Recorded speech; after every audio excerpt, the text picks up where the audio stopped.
Welcome, dear friends. Today we enter Passion Week, also known as Passiontide, the important week that leads us into Holy Week. This is a time traditionally observed with a special focus on the suffering and death of our Lord Jesus Christ. In this episode, we will reflect on the profound mysteries of this week, exploring themes such as the value of suffering, patience, embracing our daily crosses, abandonment to God's will, the sorrows of Mary, and the love of the cross. Join us as we seek to deepen our understanding of Christ's passion and how we are called to respond to suffering in our own lives. We pray this reflection will be a source of grace and deeper intimacy with our Lord during this sacred time. Now let us begin our journey into Father Gabriel's profound spiritual insights. Welcome back to our Divine Intimacy Deep Dive. This week we find ourselves, as we continue our Lenten journey, at the threshold of Passion Week. It's that poignant time of reflection leading into Holy Week, a week filled with unique traditions and rituals, all kind of pointing us towards a deeper contemplation of Christ's sacrifice. And what's really remarkable about Passion Week, I think, is its invitation to a more profound kind of anticipation. You think about the visual cues that surround us, the veiling of the statues and crucifixes in violet. Yeah. That color, symbolizes sorrow, but also royalty, right? Yeah. It hints at that kind of bittersweet reality of Christ's passion. Even the gospel readings themselves take on a different tone. They're shifting our focus towards the events leading up to the crucifixion. Yeah, and all of these liturgical practices, they're not just symbolic gestures, right? Right. They're meant to stir something deep within us, inviting us to participate in the mystery of Christ's passion. Not as just distant observers, but as engaged hearts. It's about entering into what's called Passiontide. And, when we talk about entering into the mystery, it can sound so abstract. Yes. What does that actually look like practically for someone who wants to truly engage with this week? Well, I think that's where the readings for this week offer some incredible guidance, right? Yeah. Because they encourage us to go beyond simply remembering Jesus' suffering and to consider how we might actively participate in it. That's a powerful thought, to actively participate, not literally, of course, but in a way that draws us closer to him, to the heart of his sacrifice. Exactly. And St. Paul, in his letter to the Hebrews, offers a powerful lens through which we can kind of understand this participation, right? Okay. In chapter 9, verses 11 to 15, he presents Christ as the eternal high priest, the one who offered the ultimate sacrifice, his own blood, to obtain eternal redemption for us. So it's not about seeking suffering for its own sake, but recognizing that in our own small ways we share in the sufferings of Christ. And by doing so, we also share in the fruits of his passion, which is ultimately our salvation. Precisely. Every act of love, every sacrifice we make, every time we choose to forgive, extend mercy, we're aligning ourselves with Christ's sacrifice. We're participating in that, mysterious exchange of love that lies at the heart of our redemption. I love that. Thinking about those small acts of love, it's interesting how even amidst suffering, even when facing persecution, Jesus remains so steadfast in his mission. The Gospel of John, chapter 8, verses 46 to 59, recounts an episode where Jesus is confronted by those Jewish authorities. He's facing accusations and even threats of stoning. A scene filled with such tension and hostility, right? Yeah. Yet Jesus remains remarkably composed. He doesn't retaliate. He doesn't defend himself in a kind of worldly way. Instead, he continues to teach, to bear witness to the truth, even when it's met with such rejection. There's this profound sense of peace about him, even in the face of such adversity. And he even asks him, which of you convicts me of sin? It's such a challenging question for us too, right? It challenges us to kind of examine our own hearts, our own allegiances. It does. Are we aligning ourselves with the forces that reject Christ, that seek to silence his message?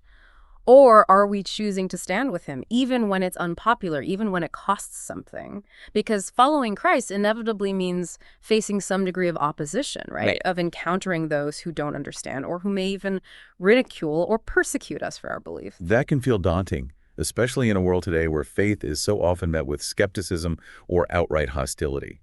But Jesus' example in the face of opposition just reminds us that true strength lies not in fighting back, but in remaining rooted in love, in truth, in that unshakable confidence that comes from knowing we're on the side of God. That's beautifully put. And it kind of brings us to, I think, a central question that so many grapple with, right? Why suffering? Why does God allow it? It's a question that's kind of haunted humanity since the fall. And as we enter into Passion Week, contemplating the excruciating suffering of Christ, it feels especially poignant. It's true. The idea of embracing suffering can be such a hard pill to swallow. It just goes against our natural instincts. We're wired to avoid pain, to seek comfort, pleasure. And yet here we are, followers of a crucified God, Yeah. called to find meaning in suffering, to see it not as a punishment, but as this path to something greater. That's the paradox of the Christian faith, right? It is. We're invited to see suffering not through the lens of human logic, which is always seeking to avoid it at all costs, but through the lens of divine love, which transforms it into an instrument of redemption. So how do we reconcile this contradiction? How do we move from seeing suffering as something to be avoided at all costs to understanding it as this potential pathway to something good? I think it starts with recognizing that suffering in the Christian context isn't about seeking pain for its own sake. Yeah. It's about understanding that suffering is an inevitable part of the human experience, a consequence of sin, but that Christ, through his passion and death, transformed it into a means of grace, a way for us to participate in his victory over sin and death. You know, you mentioned that suffering is a consequence of sin. But I think sometimes people struggle with that concept. They look at the suffering in their lives, the illnesses, the losses, the injustices. They wonder, what did I do to deserve this? It's such a natural response, a very human one. Right. But I think it's important to distinguish between personal sin, and the reality of sin in the world, right? So while our individual actions certainly can have consequences, the suffering we experience isn't always a direct result of our own personal failings, right? Yeah. It's often a result of the brokenness of the world, a consequence of the fall, a reminder that we live in a world marred by sin and its effects. So it's not about blaming ourselves for suffering, but about recognizing that we live in a world where suffering is an unavoidable reality. Precisely.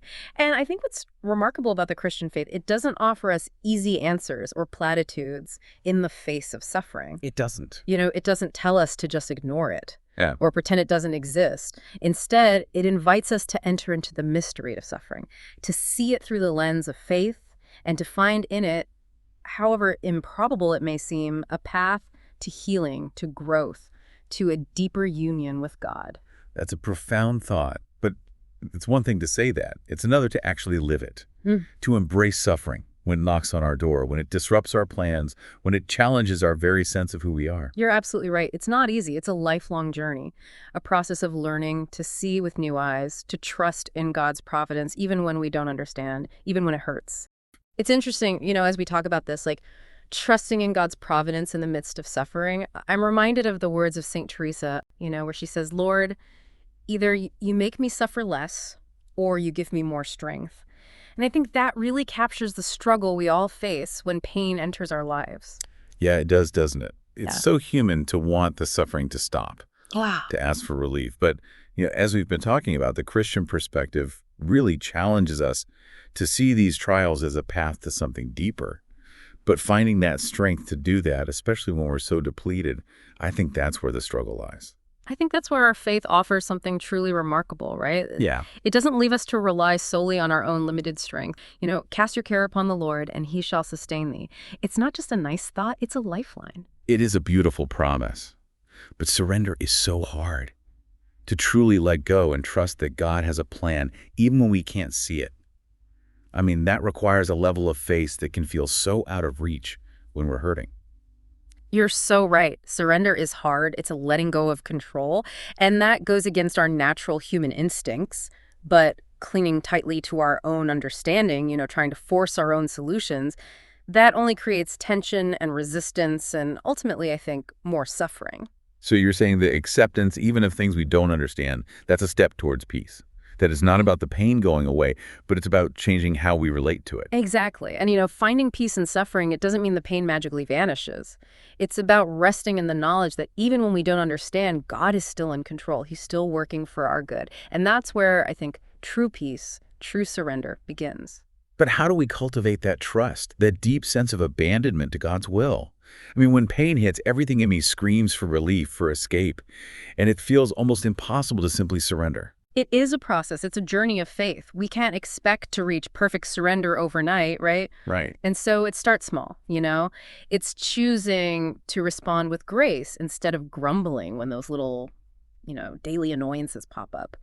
It's making a conscious effort to hand over our worries and anxieties to God, remembering He already knows them and loves us, I think, more deeply than we can imagine. So it's like building a muscle, the muscle of trust. We strengthen it through practice, through those small daily choices to turn towards God rather than get lost in our own fears. That's a great way to put it, yeah. It's like learning to walk. There will be stumbles, there will be falls, times we revert back to our old habits. But each attempt, each time we choose to surrender, it strengthens our trust. It deepens our reliance on God. You know, what you're saying makes so much sense. But there are times when surrender feels impossible. When the weight of suffering is so heavy, it's hard to even breathe, let alone pray. What do we do in those moments? Where do we find solace when even turning to God feels beyond our reach? Those are the times when remembering that we're not alone becomes essential. The communion of saints, those who've gone before us, they understand our struggles. They intercede for us even when we can't find the words. And Mary, Our Lady of Sorrows, she stood at the foot of the cross. She knows the depths of human suffering in a way that I think no one else can. It is comforting to think of her presence, to know that she remained steadfast even in the face of such unimaginable pain, and that willingness to surrender to God's will, even as she was offering her son for our salvation. I mean, that's such a powerful testament to the depth of her love. Absolutely. And it's that same love that's available to us, right? To sustain us, to strengthen us, even when we feel lost in that darkness of suffering. It reminds us that even in our brokenness, we are loved, we are held, we are never truly abandoned. That's a beautiful reminder. And it kind of brings us back to the heart of what we're discussing. Love. Yeah. Because suffering in the Christian sense is never about pain for its own sake. It's about love.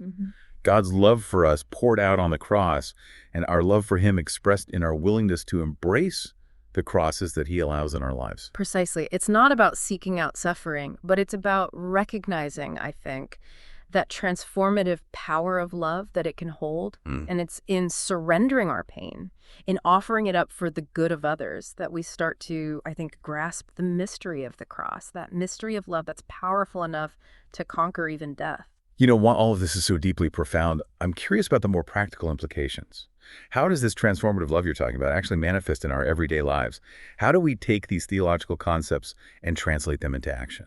That's a great question. And I think the first thing to remember is that, this love doesn't always show itself in grand dramatic gestures. Right. More often than not, it's found in those simple everyday acts of kindness and generosity. So it's about those small choices.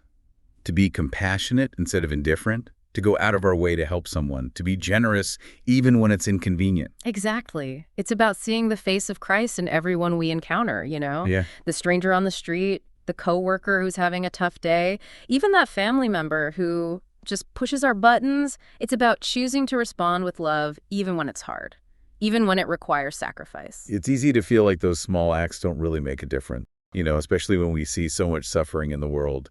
It can feel overwhelming. It's true. We often underestimate the power of small acts of love. We do. But, think about it. A kind word can brighten someone's day. Yeah. A helping hand can offer hope when someone feels lost. A simple gesture of forgiveness can plant a seed of healing that continues to grow. And we may never fully know the ripple effect of our choices, but we can trust that God uses even the smallest acts of love. So it's not about getting caught up in measuring the impact of our actions, but simply making the choice to love in each moment and trusting that God will take it from there. You got it. And that brings us to another crucial point, I think. Living this kind of love isn't about achieving some unattainable standard of perfection. It's about progress, not perfection. And we're all works in progress. Yeah. We're constantly growing, constantly learning. We're going to make mistakes. We're going to fall short. So it's about extending grace to ourselves. Yeah. Recognizing that we're not always going to get it right, and knowing that each new moment offers another chance to choose love. Precisely.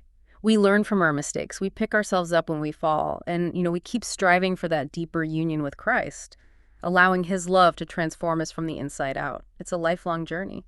It's easy to talk about love, but there are times when it feels utterly out of reach, when our hearts are hardened by pain, by resentment, by all the injustices we see in the world. How do we rekindle that flame of love when it feels like it's been snuffed out? That's when returning to the source of all love becomes so essential, right? It's about, Spending time in prayer, in contemplation, allowing ourselves to be immersed in God's presence. And that's what softens our hearts. That's what heals our wounds. It reminds us of who we truly are, beloved children of God. So it's about recognizing that we can't give what we don't have. If we want to be instruments of love in the world, we need to first allow ourselves to be filled with God's love. Yes. And, prayer can feel like such a chore when we're struggling, when our minds are racing, full of anxiety. But prayer isn't just about words. Right. It's about presence. It's about making space to simply be with God, even in silence, even in darkness, even when we don't feel his presence in a, tangible way. So it comes back to that trust we were talking about earlier, that even when we don't feel it, deep down, God is still with us, loving us, working in us. That's it, exactly. And, sometimes the most powerful prayers are those whispered in the silence of our hearts, those offered up in the midst of our pain, those that simply say, Lord, I need you. You're right. Sometimes it's those simplest prayers that carry the most weight. Yeah. But even when we do feel God's presence, even when our hearts are filled with his love, the world can still feel like a pretty dark place. How do we hold on to hope, to that belief that love can truly make a difference when we see so much pain, so much injustice, so much brokenness? That's when we need to look to the cross, not just as a symbol of suffering, but as a symbol of victory, right? Because the resurrection of Christ shows us that love is stronger than death, that hope is more powerful than despair, that light will always overcome darkness. So the cross isn't the end of the story. It's the beginning of a new chapter, one filled with hope and redemption and the promise of eternal life. Yes. And that promise is what sustains us. It gives us the strength to keep going, even when the road ahead is uncertain, even when we're tired and burdened. Because in the end, love wins. But as we journey through Lent, reflecting on Christ's passion and death, it's easy to focus so much on the theological. And we kind of forget to connect it to our own lives. How do we apply this understanding of love and suffering to the very real challenges that we face every day?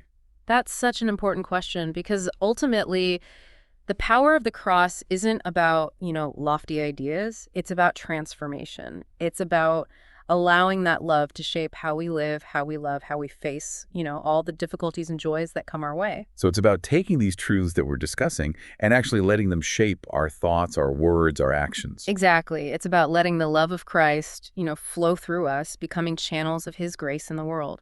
And that can look different for each person, Right. depending on our individual circumstances, our personalities, the unique path that God has kind of laid out for us. But how do we know what that looks like for us? How do we discern God's will in the midst of, our messy everyday lives? That's where prayer and discernment and seeking wise counsel, come in, right? Yeah. We need to make time for silence and reflection, to listen for God's voice speaking in the depths of our hearts. And we need to surround ourselves with, people who can help us see our lives through the lens of faith, who can challenge us to grow in love and holiness. I appreciate that reminder about surrounding ourselves with good counsel. But, even with the best intentions, even when we're praying and we're trying to discern God's will, we're going to make mistakes. Yeah. We're going to fall short of the ideal. Of course, we're human. Right. And, perfection is a lifelong pursuit. And the beauty of our faith is that we don't have to do it alone, right? God's grace is always there to sustain us, to forgive us when we stumble, to help us get back up and keep going. So it's about being patient with ourselves, trusting in God's mercy, remembering that this journey of transformation, this journey of love, is a process, it's not a destination. That's beautifully put. And it all begins with a simple choice, to pick up our crosses and follow Christ. And it's a choice we make every day, in big ways and small, knowing that in doing so, we're participating in, I think, the greatest love story ever told. What a powerful reminder. But as we approach Holy Week, as we contemplate, the climax of Christ's passion, it's important to acknowledge that the path from suffering to love, from the cross to the resurrection, isn't always straightforward. There will be setbacks, there will be moments of doubt, times when the darkness just feels overwhelming. You're so right. It's a winding path, right? Yeah. Full of twists and turns, not a straight line. But those challenging moments, those dark nights of the soul, they're often, I think, the very places where our faith is refined, where we grow the most, where our reliance on God deepens. So it's about embracing the journey with all of its messiness and uncertainty, trusting that God is with us every step of the way. Exactly. And remembering that we don't have to have all the answers. that we don't have to do it all on our own. It's about surrendering to God's love, to his will, and trusting that he's working in us and through us, even when we can't see the bigger picture. That's a reassuring thought. As we delve deeper into the heart of Passion Week, we just can't ignore the powerful presence of Mary, Our Lady of Sorrows. Her journey, alongside Jesus, culminating in her witness at the foot of the cross, it offers us such a profound example of what it means to be a faithful disciple, even when facing unimaginable suffering. And her role is far from passive, wouldn't you say? It's this active participation in the very mystery of redemption. And when we reflect on those really poignant words from the Stabat Mater, make me feel the depth of your sorrow so that I may weep with you, it's a powerful invitation. We're called to kind of step into the heart of Mary's experience, to allow her compassion and her steadfast love to shape our own response to suffering. Yes, and it's not simply about, feeling pity for Mary. It's about allowing her sorrow, her willingness to stand at the foot of that cross, to actually teach us something about how we approach suffering in our own lives. Exactly. And, her suffering wasn't rooted in this, self-pity or despair. It was a suffering born of love, a love so deep that it enabled her to endure the unthinkable, witnessing the torture and death of her own son. And that's the kind of love we're called to cultivate as Christians, right? That love that goes beyond our own need for comfort, our natural instinct for self-preservation. A love that compels us to stand with Christ even when it means sharing in his suffering. You put it beautifully. And, Mary's example shows us that this love isn't about stoicism or, emotional detachment. It's about allowing ourselves to feel the full weight of sorrow, to weep with those who weep, to enter into the depths of human pain, yet never lose sight of hope, never lose sight of the promise of redemption. So it's about finding that delicate balance, acknowledging the very real presence of suffering in the world while also holding on to that belief that it's not the end of the story, that even in death there is life, that even in the deepest darkness, light will eventually break through. That's the heart of it, that balance. And Mary embodies it perfectly. She doesn't shy away from the pain of the cross. She doesn't try to downplay it or pretend it doesn't exist, but neither does she allow it to consume her. She stands firm, her heart pierced with sorrow, yet her spirit is anchored in faith, knowing that this is not the final word. It's such a powerful image, isn't it?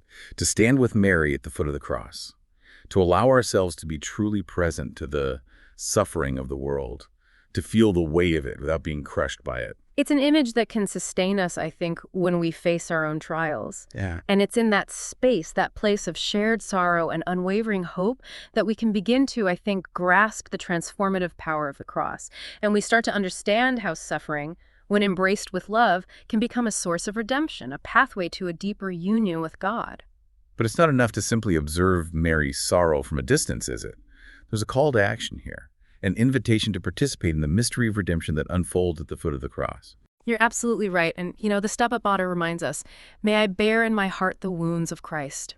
Make me share in his passion and become inebriated by the cross and blood of your Son. And this isn't just poetic imagery. This is a call to embrace our own crosses, to unite our suffering with Christ's, to allow his love to flow through us, to heal us, to transform us. So it's about moving beyond sentimentality, beyond simply understanding these concepts intellectually, and into the realm of lived experience, allowing the cross to shape our lives, our relationships, our choices. Yes. And that's where I think Mary's example becomes so crucial, because she doesn't just show us the way. She walks alongside us. She teaches us to live out the lessons of the cross, not just in those big moments of sacrifice, but in the ordinary, everyday moments of our lives. It's about choosing love over selfishness, compassion over indifference, forgiveness over resentment, even when it's hard. It's about carrying our crosses with grace and humility, knowing that we're not alone, that we have Mary walking beside us, praying for us, and always pointing us back to her Son. Beautifully said. And as we journey through these final days of Lent, let's keep Mary's example close to our hearts. Let her sorrow teach us compassion, her strength inspire us to persevere, and her unwavering love guide us ever closer to the heart of her Son, Jesus.